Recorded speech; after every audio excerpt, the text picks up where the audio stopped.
Hello student, जी means 2024 5 अप्रैल के first shift का ये क्वेश्चन दिया हुआ है।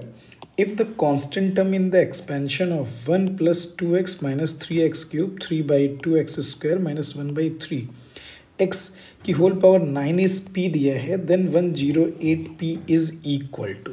अब देखो ये बेसिक का क्वेश्चन, बाइनोमियल थ्योरम का क्वेश्चन गिवन है। क्वेश्चन क्या कह रहे हैं? If the constant term in the expansion of, तो अब देखो इस क्वेश्चन में हमने क्या किया, 1 + 2x - 3x³ is equal to 3/2x² - 1/3x की पावर 9 गिवन है। अब देखो ये क्वेश्चन गिवन है। अब ऐसे क्वेश्चंस के लिए हम लोग क्या करते हैं, इसका जनरल टर्म फाइंड आउट करते हैं।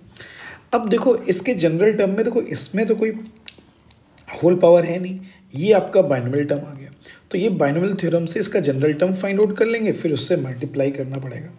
अब देखो इसके जनरल टर्म के लिए अगर हम बात कर लेते हैं तो जनरल टर्म कितना आ गया, 1 + 2x - 3x³। और इसके लिए जनरल टर्म के लिए अगर हम बात करते हैं तो ये कितना आ जाएगा, 9cr 3/2x² की पावर 9 - r और -1/3x टू पावर कितना आ जाएगा, r आ जाएगा। ठीक, जनरल टर्म के लिए बात कर लिया जाएगा, tr+1 के लिए बात कर ले रही है। ठीक है, तो अब देखो इसमें हमने क्या कर दिया, ये कितना आ जाएगा, यहाँ पे राइट डाउन कर रहे हैं तो 1 + 2x - 3x³ और ये आ जाएगा 9cr 3/2। अब देखो ये कांस्टेंट 3/2 की पावर 9 - r और -1/3 की पावर r, देखो ऐसे कर लिया। और x की पावर 18 - 2r और ये यहाँ का एक x की पावर -r आएगा तो ये 3r हो जाएगा। देखो ये इसका जनरल टर्म आ गया। ठीक है, अब देखो अब देखो इससे मल्टीप्लाई करना पड़ेगा, एक बार 1 से, एक बार 2x से, एक बार माइनस दिस से। तो आपने ये बोल दिया, तो यहाँ पे अगर हम x से करेंगे तो ये देखो 9cr 3/2 9 - r -1/3 की पावर r, x की पावर 18 - 3r आ गया। देखो इसके लिए आ गया। दूसरे वाले टर्म के लिए बात कर रहे हैं, +2 × 9cr 3/2 की power 9 - r -1/3 to power r और x की पावर 19 - 3r आ गया।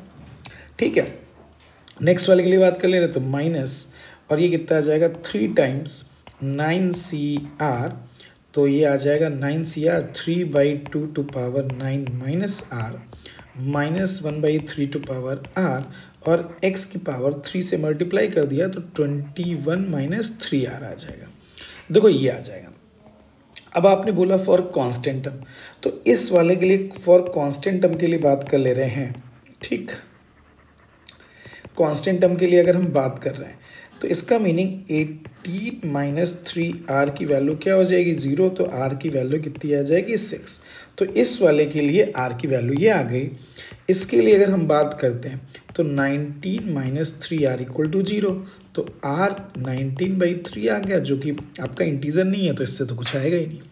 ठीक है, फॉर कांस्टेंट हम इससे बात करते हैं तो 21 - 3r = 0, तो r की वैल्यू कितनी आ जाएगी, 7। तो आपके पास दो चीज़ें आ रही हैं। अब आपने यहाँ पे वैल्यूज रिप्लेस कर दिया तो आपकी r की वैल्यू 6, इस वाले टर्म में आपको r की वैल्यू 6, ये वाला टर्म तो आएगा नहीं, और इस वाले टर्म में r की वैल्यू 7 रिप्लेस करनी पड़ेगी आपको। ठीक है, तो इसके लिए 9c6 3/2 की पावर कितना आ जाएगा, 3 -1 यानी 1/3 की पावर 6, ये टर्म आ जाएगा। और उसके लिए बात करेंगे तो -3 9c7 और 3/2 की पावर 2 -1/3 की पावर कितना आ जाएगा, 7 आ जाएगा। अब ये वैल्यू आ गई। अगर हम देखो 3 से इस वाले 3 को अगर कैंसिल कर देंगे यहाँ के 3 से तो कितना आ जाएगा, 1/3 की पावर 6। तो ये हमने क्या कर लिया, 1/3 की पावर 6 इंटू 3/2 की पावर 2, ये कॉमन आ गया। तो यहाँ पे बचेगा 9c6 इंटू 3/2 और यहाँ का माइनस और यहाँ का माइनस माइनस प्लस 9c7 आ जाएगा। ठीक, ये वैल्यू आपकी आ गई। अब इसको थोड़ा सा सॉल्व कर ले रहे हैं, तो ये आ जाएगा 1/4 इंटू 1/3 की पावर 4, तो ये 81 आ गया। 9c6, तो 9 इंटू 8 इंटू 7 अपॉन 3 इंटू 2 और इंटू 3/2 आ जाएगा, प्लस 9c7 का मतलब 9 इंटू 8 अपॉन 2 इंटू 1। देखो ये आ गया, तो 3 से 3 कैंसिल, ये 2 2 ज़ा 4 यानी ये 2 आ जाएगा।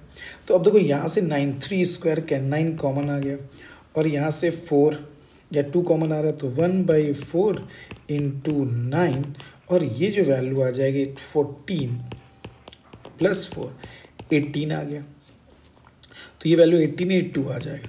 तो इसका मीनिंग इसकी जो वैल्यू आ जाएगी ये 18.2, ठीक है, और ये कितना आ जाएगा 1/2 आ जाएगा।